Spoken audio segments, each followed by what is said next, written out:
حبيبي صباح الخير او مساء الخير. اوكي، اقول لكم الخطه لانه يمكن ما تعرفون، ولكن اليوم يوم الحفله. اليوم راح نحتفل بنور، واوريدي يعني جهزنا المكان اصلا. انتم تشوفون يعني كورنر كل شيء صغيرونه، زاويه كل شيء صغيرونه، بس هسه راح اشوفكم كل شيء. ونور حرفيا طردناها برا الفيلا على مود نرتب، فاني وايه وزينب رتبنا كل شيء وسوينا ديكوريشن. والديكوريشن انا اشتريته كله، جبته كله وياي. يعني شلون اقول، هربته وياي لانه يعني المفروض انه ما تشوف اي شيء. فجبت شنطه زياده، حطيت بيها كل الديكوريشن مال حفله العزوبيه، توديع العزوبيه. اوكي، دائما اقول عزوبيه بس هي توديع العزوبيه.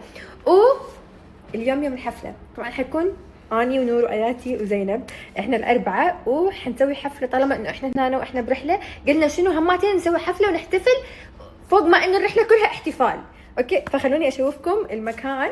قلت لكم انه طردت نور برا، كلنا طردناها طلعناها برا. اول شيء حبسناها بالغرفه، بعدين قلنا نخاف انه تطلع وتشوف، فحبسناها جوا، يعني اكو غرفه جوا برا الفيلا، فحبسناها هناك. فخلوني اشوفكم اول شيء. this is the outfit. اوكي، ما تقدرون تشوفون كل شيء هواي لانه ما اقدر ارجع. وخلوني اشوفكم الديكوريشن. اوكي، شوفوا اكو هنا هاي الاشياء والورود البيضة. اوكي، وهنا اكو برايد، مكتوب برايد، اي ثينك لازم نشغل الضوء، مكتوب برايد يعني عروس. وهنا اكو ورود والعاب. هذا الفيل اللي حنلبسه النور، هذول باروكات حنلبسهم، ما اعرف يمتى بس اريد نلبسهم كلنا. حرفيا كل الالوان جبتهم على مود كلنا نسوي هاي الترند مال الباب، وحرفيا جبته قبل ما يصير الترند مال الشعر القصير، فلازم كلنا نلبس هذول. بعدين جبت هذول اللي هم كنفتيز، يعني انا رحت مكان كله حرفيا مال احتفالات وحفلات وحركات، فالكنفتي الوحيد اللي لقيته هم هذول اللي هو يطلع هذول بالقاع، شفتهم يعني بس تجي نور حنسوي طو فوق راسها ويوقع كل هاي الاشياء.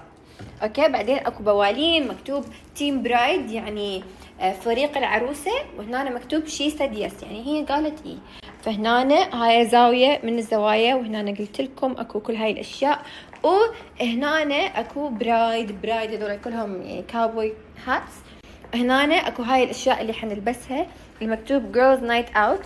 واكو هنا هاي مال نور مكتوب برايد تو بي يعني عروسه. وهاي المحفات اللي كلهم حناخذهم ويانا اليوم. وهنا حطينا، هي بصراحة آية اللي حطتهم هنا، بس حطت هذول الكوابل مكتوب عليها باتشلوريت، وبعدين بوالين، بعدين برايد.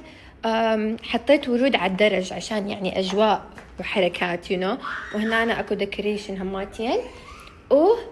تدا، هاي زاوية ثانية على مود أول ما تدخل، شايفين تدخل من هنا تشوف هاي الزاوية اللي اسمها باي ذا واي ديكوريشن على قد حالنا. يعني اعرف انه حنسوي حفلة ثانية بعدين، ولكن هاي الحفلة يعني على قد حالنا احنا البنات. ف لحد يعلق على الديكوريشن. اوكي، المهم هنا اكو هاي الاشياء، اكو خاتم. هنا همتين سوينا شوية ديكوريشن يم المطبخ، وبالونات، واكيد اهم شيء السبيكر. تدا، ايش رايكم؟ يعني حاولت انه اهرب كل هاي الاغراض وياي لليونان، يعني جبت حرفيا كل هذول وياي لليونان بشنطه. فتخيلوا يعني حاولت. ف الديكوريشن على قد حالي ولكن حلو، اجواء حفله.